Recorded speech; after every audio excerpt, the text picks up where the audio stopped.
Assalamualaikum warahmatullahi wabarakatuh. Selamat datang di acara Ngobaran Sehat. Bersama dengan saya Sandiayu Wijaya selaku host. Nah, Ngobaran Sehat pada hari ini kita sedang berada di Kecamatan Koronjong bersama dengan Bapak Camat Kecamatan Koronjong, Bapak Muhtadi, dan Ibu Kepala Puskesmas, Ibu Sri Sahanti. Hari ini kita telah melaksanakan kegiatan apel pagi, yang dimana apel pagi ini adalah kegiatan rutin yang dilaksanakan di Kecamatan Koronjong. Nah, hari ini kita akan sedikit berbincang dengan Bapak Camat mengenai upaya atau bagaimana cara atau peran dari kecamatan mengenai pemberantasan DBD yang ada di Kecamatan Koronjong. Mohon izin ya Bu ya, kita sedikit mengobrol mengenai bagaimana upaya dari pemerintah kecamatan DBD yang saat ini melonjak dan apa saja upaya yang nanti akan dilakukan oleh kecamatan. Nah, Bapak sejauh mana sih Pak peran dari pemerintah kecamatan mengenai kasus DBD ini dan pemberantasannya di Kecamatan Koronjong seperti apa? Untuk penanganan DBD, pemerintah sekarang sedang melakukan lebih banyak opsi gotong royong di lingkungan masyarakatnya, kemudian juga gotong royong di lingkungan rumah-rumah warga yang dimana ada sampah-sampah yang kira-kira akan menyebabkan berkembangnya nyamuk. Nah, kita antisipasi dengan menggunakan pola 3M yang sudah ditetapkan oleh pemerintah.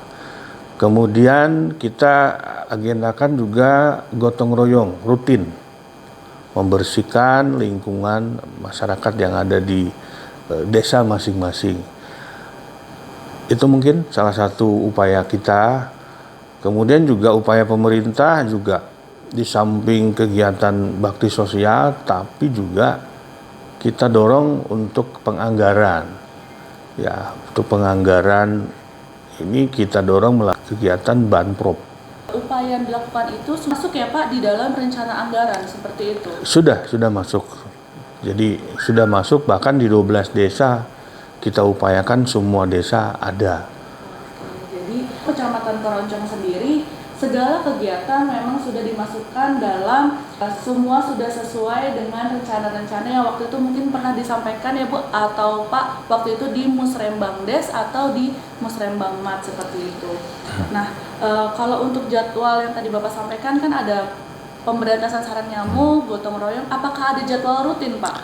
Jadwal rutin ada untuk gotong royong, kita lakukan opsi minimal 2 bulan sekali. Kemudian kalau untuk membersihkan rumah itu minimal 1 bulan. Apalagi di kondisi sekarang ini kita lagi cuaca ekstrim ya, hujan yang terus menerus, yang ini juga akan berpotensi terhadap sampah-sampah yang mungkin bisa tergenangi oleh air, sehingga lama-lama akan menjadi jentik nyamuk. Nah, ini kita antisipasi supaya tidak terjadi itu. Puskesmas sendiri bagaimana Bu? Menyadarkan pemberdayaan masyarakatnya. Terima kasih Mbak Sandi. Bahasan kita hari ini adalah DBD ya. Memang DBD ini sekarang lagi naik daun Pak Camat. Ya. Jadi lagi booming lah, masyarakat dituntut untuk bisa menjaga supaya lingkungannya bersih dan sehat dan tidak terjangkit dengan DBD ini. Nah, kita mulai dari awal tuh ya, awal tahun. Awal tahun untuk Puskesmas ini kita ada kegiatan yang namanya SMD, kemudian MMD. Nah, dari sana memang awal tahun itu kita sudah masuk musim penghujan dan sudah ada masyarakat yang terjangkit DBD. Nah, di sana ada masukan-masukan dari masyarakat. Banyak warga yang terkena demam berdarah dan harus dirawat. Nah, ini adalah masalah yang harus kita pecahkan bersama-sama. Kita sampaikan kepada Pak Camat, punten ya Pak Camat direpotkan untuk kegiatan ini. Kemudian kita lintas sektor, kita sampaikan juga apa yang harus kita lakukan untuk mencegah jangan sampai penyakit DBD ini semakin menyebar luas di masyarakat. Nah, kemudian pada saat awal tahun di bulan Februari kemarin ada Musrembang Des. Nah, di sana kita sampaikan Puskesmas dengan para pembina desanya hadir pada saat kegiatan Musrembang Des itu. Kita sampaikan permasalahan yang ada di masyarakat itu seperti apa dan pencegahannya harus bagaimana. Kita sampaikan, akhirnya ada kesepakatan dengan masyarakat, kita harus melakukan PSN, pemberantasan sarang nyamuk. Nah, untuk pemberantasan sarang nyamuk ini tidak bisa oleh puskesmas bergerak sendiri, tapi harus ada kesepakatan dengan masyarakat. Mau seperti apa kita pemberantasan sarang nyamuk? Dari mana dulu kita memulainya? Jadi seperti yang Pak Camat tadi sampaikan, kita ada jadwal Mbak Sandi. Kita jadwal misalnya di desa Pasir Jaksa, kita ada kegiatan kerja bakti, gotong royong lingkungan, pemberantasan sarang nyamuk, kemudian pemantauan jentik nyamuk oleh kader-kader Jumantik di desa tersebut. Nah, kemudian kita pindah lagi ke desa yang lain, kita lakukan PSN, kerja bakti, gotong royong. Nah, kemudian setelah itu baru dilakukan fogging. Jadi fogging ini adalah jalan terakhir kita lakukan untuk pemberantasan sarang nyamuk. Kalau awalnya kita harus memantau jentik, kemudian PSN. Dan yang pastinya masyarakat melakukan PHBS, perilaku hidup bersih dan sehat. Karena PHBS ini bukan hanya untuk memberantas sarang nyamuk, tapi juga semua penyakit dapat dicegah dengan PHBS ini. Apalagi Mbak Sandi PHBS? Apa tuh PHBS? Perilaku hidup bersih sehat. 100 buat Mbak Sandi. Misalnya, apakah ada Pak peran dari lintas sektoran lainnya dalam pemberantasan sarang nyamuk ini? Ya tentu saja harus ada, karena untuk pemberantasan nyamuk DBD ini kita nggak bisa bekerja sendiri. Harus ada lintas sektor yang ikut berperan. Mungkin salah satunya juga di UPT Puskesmas, UPT Pendidikan, kemudian Korlu KB, harus ada kerjasama. Kita nggak bisa kerja sendirilah. Dinas LH, di mana satu desa disiapkan satu armada mobil kebersihan untuk mengangkut sampah-sampah yang ada di masyarakat. Jadi begitu ada sampah langsung diangkut, begitu ada sampah langsung diangkut.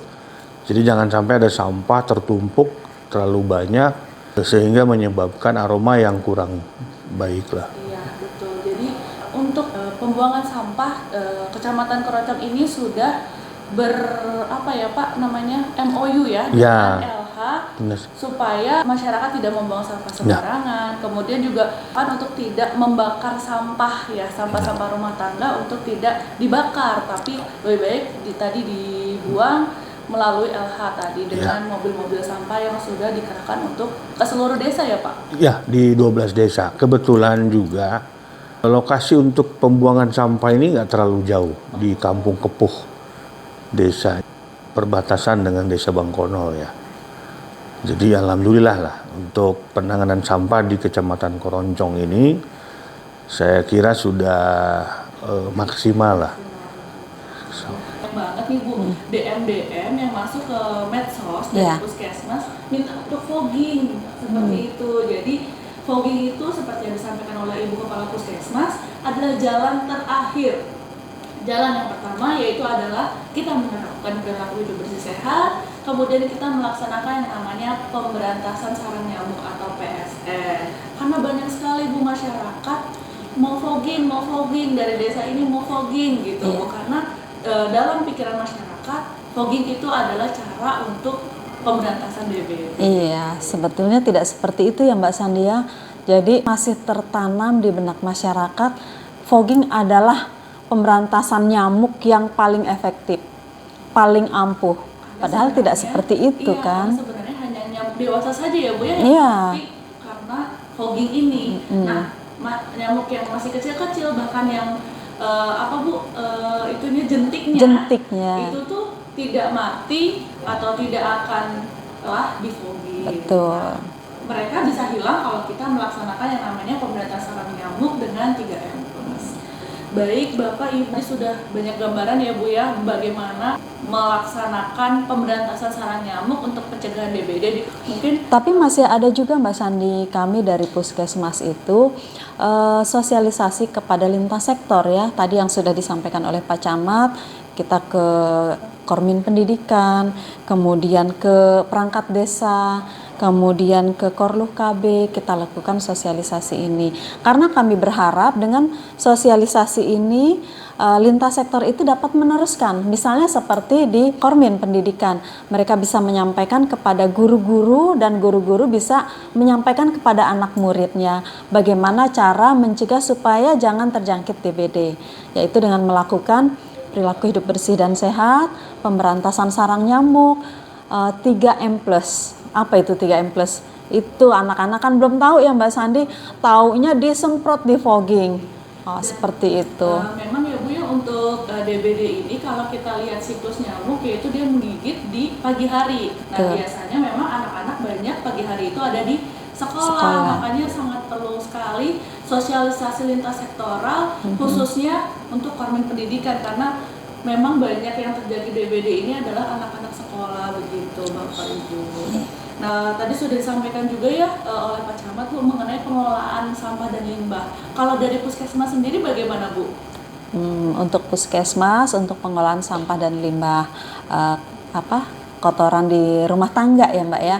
Nah, kita sudah bekerja sama, kita melakukan koordinasi dengan Pak Camat, kita koordinasi dengan 12 desa tersebut, Mbak Sandi. Kita PSN kan? Nah, sudah PSN, nah sampah-sampah itu yang sudah terkumpul kemudian ditimbun, dikubur, tapi tidak dibakar, jangan dibakar karena dengan dibakar akan polusi udara lagi nantinya.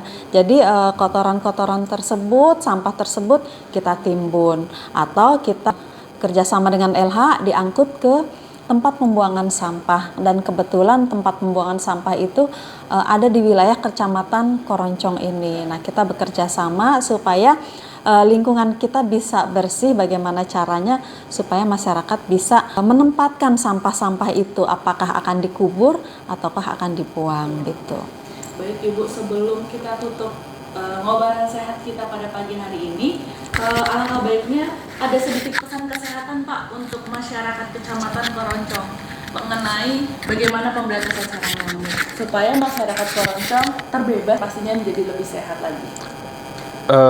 Pesan saya buat seluruh warga masyarakat Kecamatan Koroncong, jadi kita di dalam situasi sekarang ini yang terutama cuaca yang ekstrim khususnya di Kecamatan Koroncong ini memang harus banyak diantisipasi lah dengan budayakan kegiatan gotong royong di masyarakat.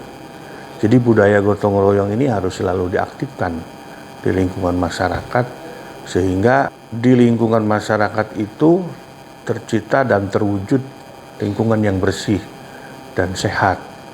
Harapan saya masyarakat harus peka dan harus sadar terhadap kesehatan, bagaimana pentingnya tentang kebersihan ya di lingkungan masyarakat masing-masing. Masyarakat lingkungan kita bersih, masyarakat menjadi sehat. Saya kira itu mungkin harapan saya. Tadi dari Bapak Camat sudah ada pesan kesehatan, mungkin sekarang dari Ibu Kepala Puskesmas pesan kesehatan untuk masyarakat Koroncong Bu supaya terhindar atau terbebas dari demam berdarah. Maaf Mas Andi, ininya terbatas jadi kita gantian. Gak apa-apa ya. Jadi kepada masyarakat khususnya di wilayah Kecamatan Koroncong, mari kita jaga kesehatan, kita jaga lingkungan kita dengan cara satu, perilaku hidup bersih dan sehat. Di antaranya adalah melakukan PSN, pemberantasan sarang nyamuk. Bagaimana pemberantasan sarang nyamuk? Pertama, kita harus membersihkan lingkungan kita dari jentik-jentik nyamuk dengan cara melihat apakah di tempat penampungan air di rumah ada jentik-jentik nyamuk. Kalau ada, kita harus lakukan pembersihan. Minimal 1 minggu kita kuras bak penampungan air. Yang kedua, kita lakukan penguburan barang-barang yang sifatnya bisa menjadi sarang nyamuk, menjadi tempat berlindungnya nyamuk di situ. Kita lakukan penguburan, ditimbun di dalam tanah. Kemudian kerja bakti lingkungan. Jangan sampai lingkungan rumah kita sudah bersih, tapi di luar rumah kita banyak sarang-sarang nyamuk. Nah, kemudian kita lakukan 3M+. Seperti apa 3M+? 1, kita menggunakan lotion anti nyamuk. Jadi jangan sampai pada saat kita tidur, kita digigit nyamuk. Atau misalnya pada saat kita lagi di sawah, di kebun, kita sedang bekerja, pada jam-jam tertentu nyamuk beroperasi, kita digigit nyamuk. Yang ketiga, pada saat tidur menggunakan kelambu. Kemudian kita menanam tanaman anti nyamuk. Banyak sekali tanaman anti nyamuk, murah dan mudah bisa ditanam. Nah, kemudian kita memelihara ikan yang bisa makan jentik nyamuk. Misalnya jentik nyamuk itu ada di kolam bak mandi atau di tempat pas bunga. Biasanya di masyarakat suka ada pas bunga, air diisi air, kemudian ada bunganya. Nah, itu bisa. Kemudian pemberantasan sarang nyamuk, misalnya di bak mandi tadi sudah disampaikan, kemudian di pot-pot bunga, kemudian di dispenser air suka ada air yang tergenang, itu bisa menjadi sarang nyamuk. Nah, kemudian di belakang kulkas biasanya ada tempat penampungan air, nah itu bisa menjadi sarang nyamuk. Dan biasanya itu adalah tempat-tempat yang terlewatkan. Mari masyarakat, kita hidup sehat, kita harus sehat, kita mulai dari sekarang, kita mulai dari diri kita sendiri. Hidup sehat itu perlu. Sehat dimulai dari diri kita sendiri. Terima kasih. Baik Ibu, Bapak, terima kasih sudah hadir dalam acara Ngobaran Sehat. Mohon maaf jika dalam perbincangan kita pada pagi hari ini ada salah kata atau salah perbuatan. Sampai ketemu lagi di Ngobaran Sehat selanjutnya. Nah, untuk Sobat Siaga, tadi sudah disampaikan tips-tips supaya kita terhindar dari yang namanya DBD, yaitu dengan selalu menerapkan perilaku hidup bersih sehat dan tidak lupa menjalankan 3M+. Nah, untuk selanjutnya, sampai ketemu lagi ya di episode Ngobaran Sehat selanjutnya. Assalamualaikum warahmatullahi wabarakatuh.